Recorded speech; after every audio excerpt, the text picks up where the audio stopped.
Bonjour à tous. Le sujet que je vais donc aborder aujourd'hui est assez particulier. Je pense que j'intitulerai la vidéo «J'en appelle à la France».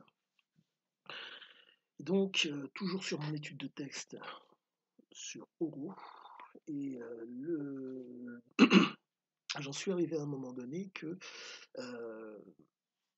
la compréhension du texte me permet d'autant mieux de percevoir bon nombre de choses qui m'environnent. Comprenez que Oro s'inscrit toujours dans l'actualité. Ce n'est en aucun cas stupéfiant. En tout cas, pour ma part, il s'avère que, compte tenu du fait que si je puis dire, j'essaie de décortiquer et je suis dans une démarche de chercheur, pour entre guillemets «maîtriser le sujet» et faire une compréhension écrite qualitative, je me retrouve, à pouvoir avoir une acuité par rapport à nombre de sujets, quotidiens. Je ne dirais peut-être pas, supérieurs aux autres, mais en tout cas une acuité assez conséquente.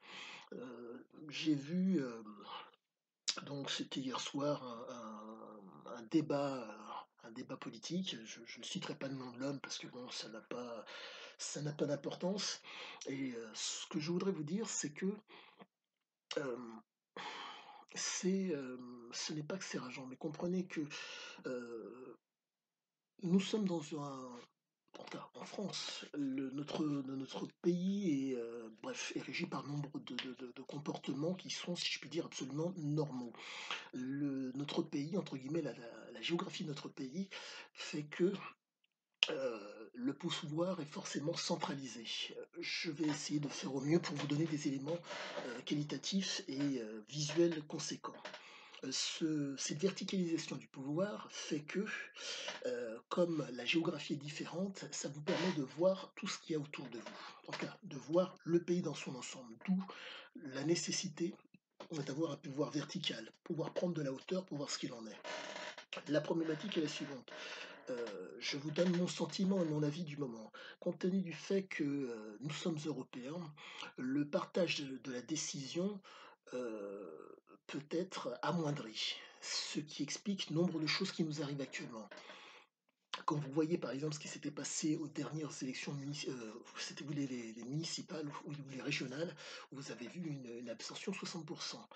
Hem, il est vrai que, c'est toujours entre guillemets «une élite» ou une minorité de gens qui entre guillemets «impriment», en tout cas, donnent la direction et les autres suivent. Mais là, si vous voulez, c'est très, très, très particulier. Mon acuité est la suivante: vous avez un taux d'abstention qui est conséquent, donc ce qu'on appelle actuellement le premier parti de France, l'abstention. Et de l'autre côté, vous avez des gens qui, avec heu, des résultats moindres, voire quasiment dérisoires lors de certaines élections, qui arrivent à être représentatifs de tous. Heu, on appelle ça démocratie. Le problème, c'est que le système de la Ve République a été fait par un soldat, donc un homme qui généralement était dans le réel, qui fait que cet homme a pris des habitudes, voire des convictions par rapport au réel. Aujourd'hui, compte tenu que, vous avez donc une abstention qui est conséquente, ces hommes de pouvoir ont des certitudes, mais pas de volonté, heu, de vouloir faire en sorte que ces abstentionnistes aillent avec eux. Et c'est pas que c'est stupéfiant, ça c'est le propre à la nature humaine, mais comprenez que, heu, petite digression par rapport à Euro, je veux donc je peux.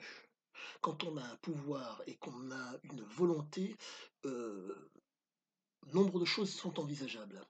Et le problème que nous avons aussi, pour ce que j'en comprends et pour ce que j'en vois, c'est que notre pays est adossé à une dette. La question est de savoir si on enlève cette béquille qui permet, entre guillemets, de maintenir le pays à flot. Que se passe-t-il? Et c'est extrêmement, comment dire, c'est pas que c'est troublant, mais c'est très particulier. Là, j'ai pour que vous puissiez d'autant mieux visualiser les choses, comprenez que nombre d'entreprises actuellement, heu, sont soutenues financièrement. que se passe-t-il quand on enlève cette béquille? Étant donné que sans ces béquilles, ils ne tiennent pas. On est dans une situation qui est très, très, très particulière, qui fait que, heu, nous sommes, j'ai l'impression, et c'est plus qu'une impression, face à des clochards célestes. Des gens qui, entre guillemets, se donnent les attraits de ce qu'ils n'ont pas et viennent vous dire: «C'est comme ça». Donc pour en revenir, entre guillemets, à mon «croisement» entre guillemets d'informations, en tout cas mon croisement de compréhension par rapport au texte roux. Il vous faut La problématique, c'est que, les certitudes de ces messieurs, politiques ou entre guillemets gens de pouvoir, heu, ils peuvent faire fi de la réalité. Donc ils sont dans l'idéologie. La problématique de l'idéologie, c'est qu'il y a toujours le réel et que le réel, lui, va rester là tel quel. Et donc il faudrait, pour nombre de ces messieurs et de ces dames qui veulent parler et qui veulent être un pouvoir, heu, il faudra à tout prix que ce pouvoir soit entre guillemets «appuyé», en tout cas corrélé à une volonté, parce que ça prend une tournure qui est dramatique. Heu, je vous donne mon sentiment, oui, plus que mon sentiment, je vous donne ma compréhension. La problématique de l'idéologie, c'est qu'à un moment donné, vous allez vous retrouver avec des gens qui vont être dans la malheureusement dans l'animalité, dans la croyance, l'idéologie et l'aliénation. Et je pèse mes mots parce que ça prend une tournure qui est dramatique. Quand votre idéologie n'a pas, comment dire, un fondement par rapport au réel, ça va. Mais quand votre idéologie, et encore, idéologie, c'est un bien mot, mais quand par exemple, votre, idéologie, entre guillemets, n'a pas pour base le réel, vous vous retrouvez avec une possibilité de pouvoir imprimer des billets, c'est ce qui se passe actuellement, mais malencontreusement, vous allez vous retrouver, avec un problème une dévaluation de cet argent et ça me fait, c'est pas que ça me fait peur, je veux dire, la grande force que nous avons par rapport à nombre de pays, c'est que la France est un pays cultivable. J'ai l'intime conviction, mais je ne pense pas me tromper, que nombre d'endroits où vous êtes, vous sortez, en tout cas, vous regardez de par votre fenêtre, vous pouvez voir des arbres. Ce qui veut dire que vous pouvez semer pour récolter et donc vous pourrez vivre du sol. Mais comprenez que être en mesure de dépenser un billet pour, pour vous nourrir avec des produits qui ne viennent pas de France, c'est quand même fort de café. Donc, euh, l'approche pour moi qu'il faudrait dans l'absolu, compte tenu de la richesse du pays, c'est la France. En tout cas, s'appuyer sur la France, sur le terroir, sur la terre française, les Français, ceux qui y travaillent, qui ne sont pas forcément français, réindustrialiser et la natalité. Pour moi, ce sont les 5 pierres angulaires qui vont faire que on arrive à faire quelque chose de qualitatif. Et j'en reviens donc à la nourriture, qui est pour moi proprement stupéfiant.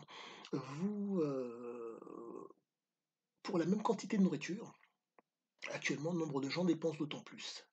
Vous rendez-vous compte que nous sommes en mesure de nous autosuffire sur nombre de choses, mais nous allons chercher à l'extérieur ce dont nous avons besoin chez nous. Là, actuellement, j'arrive même pas à me faire à l'idée. Je vais donner un exemple type de l'aliénation dans laquelle nous sommes actuellement. En tout cas, dans lequel est le monde. J'ai cru comprendre qu'il y avait une compagnie aérienne, et j'ai vraiment du mal à me faire à l'idée que ça soit vrai, et j'espère être dans l'erreur, et voire même avoir été induit en erreur. Cette compagnie aérienne, pour conserver ses lignes de vol, fait, euh, voler à vide ses avions, pour conserver ses lignes. On est dans on est dans la folie, on est dans l'aliénation, on ne se rend plus compte que c'est la folie. Euh, Certes, le fait de brader les prix pour les vols fait qu'elle va casser le marché et que les gens, à un moment donné, vont dire: «Oui, mais» seraient susceptibles, je pense, de se dire: «Oui, mais attendez, il a bradé les prix, pourquoi vous ne faites pas pareil?» Donc il y aurait un effet domino peut-être au niveau des vols aériens. Mais là, le truc, c'est qu'on est vraiment dans une situation pardonnez-moi, de dinguerie. Donc il faut à tout prix trouver le moyen de faire en sorte que, le réel reprenne le dessus. Parce que là, vraiment, je constate une chose, vous avez entre guillemets des gens qui sont dans le descriptif et d'autres qui sont dans l'analytique. De par le biais de Euro, je suis dans l'analytique et non dans le descriptif. Ce qui fait que descriptif, qu'est-ce que j'entends par cela? Je vous regarde, vous êtes, bref, homme, femme, blanc, blond, vieux, jeune, bon voilà. Je le constate. Avec, entre guillemets, je le vois. Si je vais plus loin que cela, je rentre dans l'analytique. Jeune femme, fin de journée, début de soir, début de journée ou fin de journée. Une journée de fatigue, une journée de travail qui fait que le visage, l'attitude est différente. Mais je ne me formalise pas par rapport à cela, car j'essaie d'être dans l'analyse et pas dans le descriptif, qui fait qu'on va pouvoir rentrer dans un...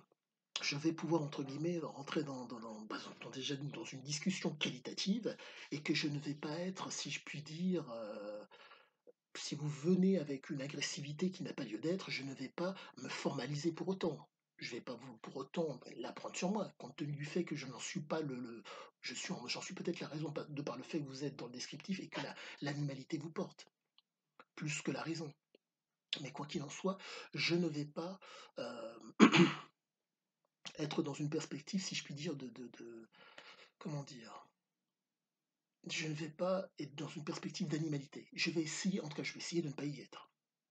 Je vais vous donner la raison pour laquelle je vous dis tout cela, c'est qu'aujourd'hui, euh, c'est mon sentiment, c'est même au-delà de mon sentiment, c'est vraiment mon impression. J'en avais discuté avec un retraité des postes.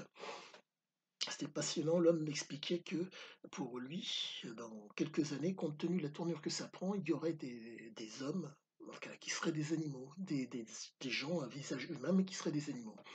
La problématique, c'est que le propos, je l'ai entendu, je n'en suis pas entre guillemets plus formalisé que ça, mais force est de constater que nous allons de plus en plus vers cette chose-là.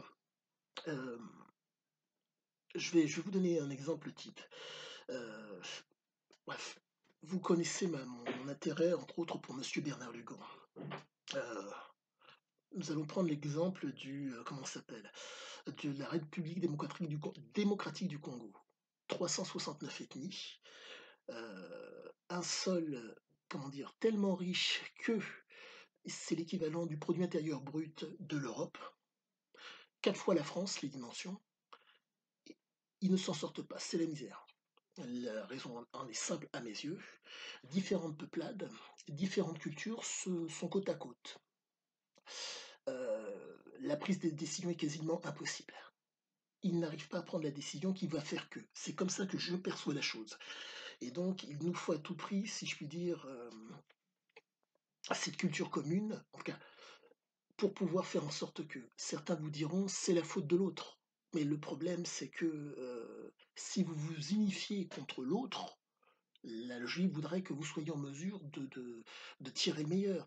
Et il faut une approche, si je puis dire, tout qui, pardonnez-moi, pour ceux qui sont pour ceux qui sont congolais ou zaïrois, pardonnez-moi, je ne cherche pas à offusquer qui que ce soit, mais je ne fais qu'un parallèle pour que le nombre de gens qui regardent cette vidéo puissent comprendre ce qu'il en est.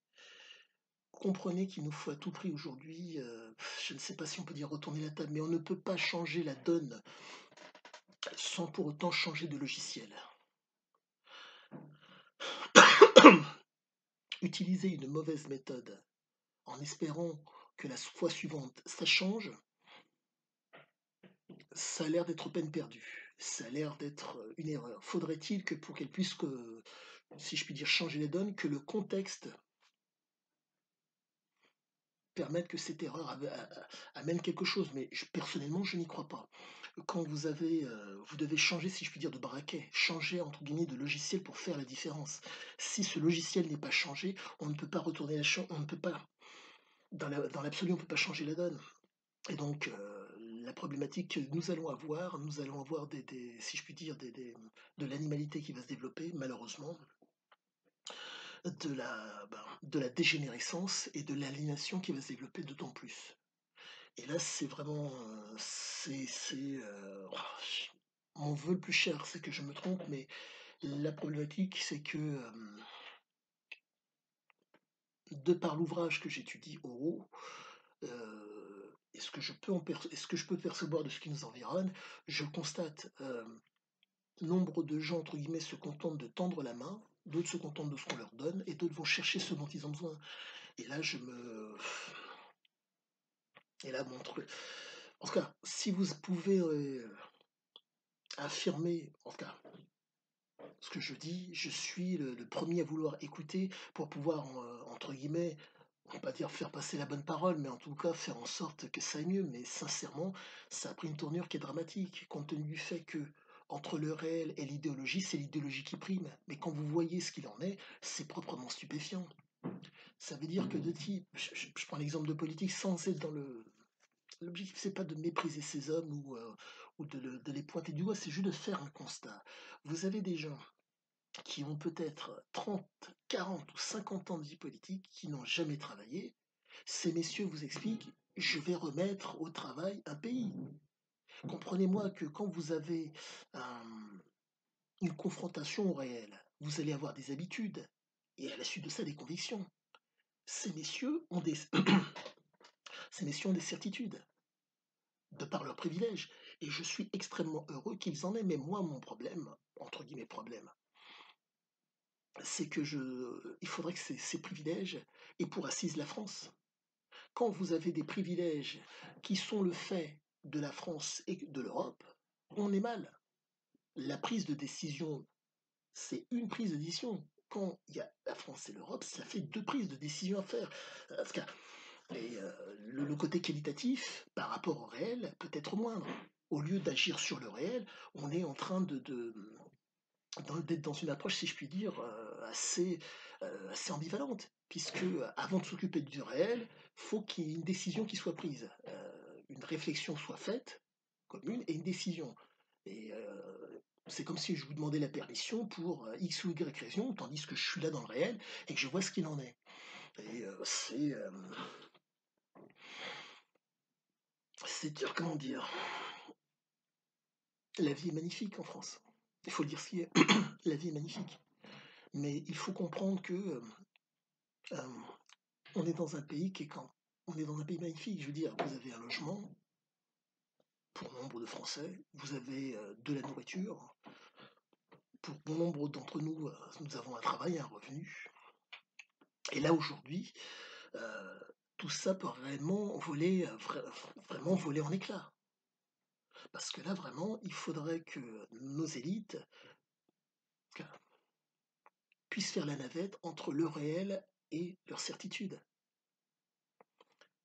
Avoir un privilège, je me répète, en France, entre nous, n'est pas un problème. On peut s'arranger.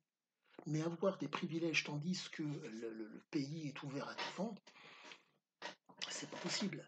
Là, par exemple, par rapport à l'Ukraine, j'ai ouï dire, j'espère mon Dieu que c'est faux, c'est 100 euros le salaire mensuel, un peu, je pense, ouais, 100 euros, un petit peu plus de 100 euros, le salaire ukrainien, le salaire mensuel, le salaire moyen.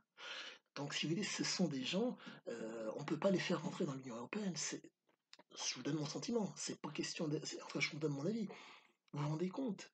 Vous avez une entreprise, vous avez des gens qui, pour 100 euros, travaillent. Quand vous voyez le coût de la vie en France, c'est pas possible, il y a un différentiel qui est proprement exceptionnel. Et j'en reviens donc à ce que je vous disais par rapport. Bref, vous avez trois choses qui sont communes à nombre de gens: le référentiel, l'adhérence et le différentiel. Le référentiel, le logiciel, l'adhérence, l'énergie. Le différentiel, homme, femme, pauvre, pauvre, riche, et encore. C'est plus, oui. Enfin, homme, femme, en tout cas, ça va dépendre du milieu, de votre fonction par rapport à votre corps. Et là, le problème, c'est qu'on se retrouve dans une situation qui est complètement dingue. Si on veut réellement pouvoir changer la donne, il faut à tout prix que nous ayons, si possible, un référentiel qui soit commun pour avancer dans la même direction et faire que ça aille bien. Euh, le différentiel, le corps, homme, femme, qu'importe. Mais c'est vrai que là, il faut vraiment quelque chose de qualitatif pour les années à venir. Parce que là, c'est pas possible. Si par malheur, comment dire, la croyance prend le dessus sur le réel, si l'idéologie prend le dessus sur le réel, ça va être la misère pour tout le monde. Comprenez que pouvoir donner un billet, pardon, pouvoir donner un billet pour pouvoir manger, c'est fantastique. Je vous donne un billet, je mange. Le type qui vous fournit à manger, compte tenu du fait que vous ne produisez pas ce qu'il faut pour manger sur place, va vous demander un moment de billet. Vous êtes susceptible d'envisager, voire même aujourd'hui, compte tenu de l'inflation, vous donner ces 2 billets par rapport à cette même quantité de nourriture. Mais il y a un moment donné où ce type va vouloir autre chose. Et lui, le type qui vient de l'extérieur va vouloir mettre, enfin, va vouloir imposer dans le pays certaines choses. Maintenant, je veux un pied à terre. Maintenant, je veux ceci, je veux cela. Mais le problème, c'est que compte tenu du fait que nous avons désindustrialisé, comment allons-nous entretenir ce patrimoine compte tenu du fait que, entre un travailleur détaché et un Français, c'est le travailleur détaché qu'on va prendre. J'ai eu un proche, bref, quand vous faites le parallèle, moi j'avais travaillé à l'hôpital de mémoire, c'est dans le 19e ou 18e, l'hôpital Beaujon de mémoire.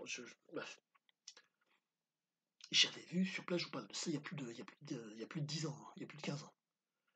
Il y avait minimum, et je pèse mes mots, minimum, plus de 80, allez, entre 80 et 95% des gens que j'ai vus autour de moi qui étaient européens, mais non français, qui parlaient, ça ne parlait pas français. Ils ont construit cet hôpital. J'ai même eu la chance d'entendre un type devant la devanture qui disait si j'arrive pas à la terminer, je ferai appel à un sous-traitant. Ça veut dire que toi qui as été payé pour faire le travail, tu peux pas, mais le sous-traitant, lui, va réussir. Donc il faut comprendre qu'on est dans des perspectives là, je vous parle de ça il y a plus de 15 ans de ça, des perspectives complètement aliénantes. J'ai accepté l'argent, mais je peux pas finir. Je peux pas le faire. Mais le sous-traitant, lui, va réussir. Donc on est dans des perspectives, en tout cas dans des approches qui sont aliénantes, qui sont limite dégénérées, et voire même quasiment d'animal. Donc il faut, car même pas d'animal, dans le cas présent, c'est surtout la croyance, la dégénérescence et l'aliénation. Mais le problème, c'est qu'il faut comprendre que quand vous avez ce triptyque qui se présente à vous, vous avez l'animalité qui n'est pas loin. Euh, On va prendre l'exemple bidon et bateau, les interdits religieux, faut pas manger de telle façon, et j'en passe et j'en passe. Comprenez que ces interdits religieux ont une utilité. On va prendre l'exemple du halal. Le halal a son utilité. La raison, en tout cas, avait son utilité dans des pays semi-désertiques. La raison en est simple. Moi, c'est comme ça que je le comprends. Quand vous êtes dans un endroit semi-désertique, que vous avez faim, qu'il y a une bête crevée devant vous, vous allez la prendre pour manger. Pas par, entre guillemets, vous avez faim. Mais si vous conditionnez, halal ou autre, hein, qu'importe, je prends cet exemple-là. Mais par exemple, si vous avez un espèce de chef religieux, un homme qui arrive à asseoir une autorité sur vous, cet homme, qu'est-ce qu'il va vous dire? Non, il faut que l'animal soit égorgé pour que le sang, voilà, qu'il mange un animal qui a été vivant, pour éviter d'en crever. Et là, vous permettez au groupe de survivre. Si vous mangez un animal, un cadavre, vous risquez d'en mourir. Mais si vous mangez un animal qui est vivant et qui vous avez pu démontrer que l'animal donc était vivant, vous allez pouvoir entre guillemets survivre et faire vivre votre famille de surcroît. Donc il faut comprendre que euh, certaines croyances ont leur utilité pour la survie du groupe. Mais là, ça va être très très dangereux parce que par rapport à... Pardonnez-moi, j'ai fait beaucoup de digressions, mais j'en reviens à la France. Quand on ne sait pas où est-ce que l'on va, on retourne d'où l'on vient. Et là, le problème, c'est que il est impératif, compte tenu si je puis dire, de l'évolution technologique que tout cela a pris, que la croyance soit, c'est pas mise de côté, si vous voulez, mais qu'elle n'interfère pas dans notre pays, compte tenu du fait que nous pouvons récolter pour semer, pour manger. Et donc, si vous voulez, cette capacité que nous avions, et que nous avons de moins en moins, puisque nombre de produits que nous consommons ne viennent pas de France, fait que on est plus dans le descriptif et non dans l'analytique. Et si vous êtes dans le descriptif, vous êtes dans la croyance. Ce n'est pas un problème d'être dans la croyance, tant que vous êtes, si je puis dire, entre vous, tant que nous sommes entre nous. Mais là, le problème, c'est que nous ne sommes plus entre nous. La France est ouverte à tout vent et c'est extrêmement dangereux pour la suite. Et là, vraiment, il faut vraiment que nous arrivions à nous recentrer sur nous pour refaire du qualitatif dans le pays. Parce que là, je vous le dis, comme je le sens, et non, c'est même pas comme je le sens, c'est au-delà de la sensation, là, c'est vraiment une analyse sur moyenne, courte et long termiste, par le biais entre deux euros et aussi par rapport à mon vécu. Ça va être la misère pour tout le monde. Je ne le souhaite pas, mais comprenez que le billet n'a de valeur que quand il y a une confiance. Mais confiance ou pas, il faut savoir faire le job. Quand on ne sait pas faire le job sur place, si on fait venir d'autres personnes, les autres savent faire le job. Et le problème, c'est qu'à un moment donné, il va y avoir une misère généralisée qui va venir. Donc il est impératif que nous trouvions un moyen de remettre du réalisme dans le pays. Il y a vraiment de détruire ces idéologies. Parce que là, c'est proprement stupéfiant. Je vois des choses, j'ai vu des choses via Internet, et là, je me dis, c'est pas possible. Et là, il y a eu dernièrement, comment ça s'appelle? Un film, c'était Kung Fu Zora. Et le type, l'intervenant à la fin, un type est intervenu et s'est mis à parler du rapport du regard avec un truc de racisme. Bon, c'est son droit, il perçoit les choses comme il veut, ce monsieur. Mais moi, mon problème, il est le suivant. Je veux dire, on n'est pas obligé de payer. Ben, on n'est pas obligé d'aller voir le film. Oui, mais ils vont se faire, ils vont s'imaginer. Je ne lance pas la pierre. Vous avez le droit d'avoir l'opinion que vous voulez, mais monsieur, moi, mon problème, c'est le réel. C'est le réel. Vous mangez comment? Et comment on fait, entre guillemets, pour... Parce qu'il faut comprendre une chose, on aime ou on n'aime pas le film, c'est pas un problème. Mais ces gens-là, au-delà du descriptif, ont analysé les moyens pour arriver au bout de leur projet pour faire un film. Et je ne lance pas la pierre, je ne dis pas c'est bien ou c'est pas bien. Je fais un constat par rapport au réel. Pour pouvoir faire ce film, il faut des moyens, des acteurs, des lieux, donc en un mot, euh, être dans l'analytique pour mener à son terme le projet. Vous qui ne faites rien, la seule chose que vous voyez, c'est cette espèce d'image. Vous n'êtes pas obligé d'aller la voir, mais il faut arrêter d'être dans l'idéologie, parce que là vraiment c'est en train de plomber tout. Vous vous rendez compte? Euh, Cet homme qui n'est pas méchant pour un sou a plombé entre guillemets la première du bouquin, la première, en tout cas, il a plombé, oui, il a emmerdé les acteurs qui étaient présents pour parler du film. Ce n'est pas un problème en soi, ce n'est qu'un film. Mais moi, mon problème, il est le suivant, c'est que entre le réel et l'idéologie, l'homme préfère l'idéologie. Il est dans les limbes, ce qui veut dire qu'aujourd'hui, je vous donne mon avis, on a un homme qui est l'animalité, enfin, l'animalité de cet homme est en devenir. Qui dit animalité, dans un monde où, entre guillemets, vous pouvez éviter, entre guillemets, d'être dans l'agressivité, ou comment dire, vous pouvez être dans la raison plus que une logique animale qui consiste à manger et à s'énerver pour un oui, pour un non, ça va être bah, l'animalité, déjà d'une, l'aliénation et, comment dire, la dégénérescence. Et l'homme ne perçoit pas ce qu'il dit. Mais le problème, c'est que mon propos ne peut pas être audible. Parce que quand vous êtes face à quelqu'un qui est dans le descriptif et non dans l'analyse, vous êtes face à un type qui se rend plus compte.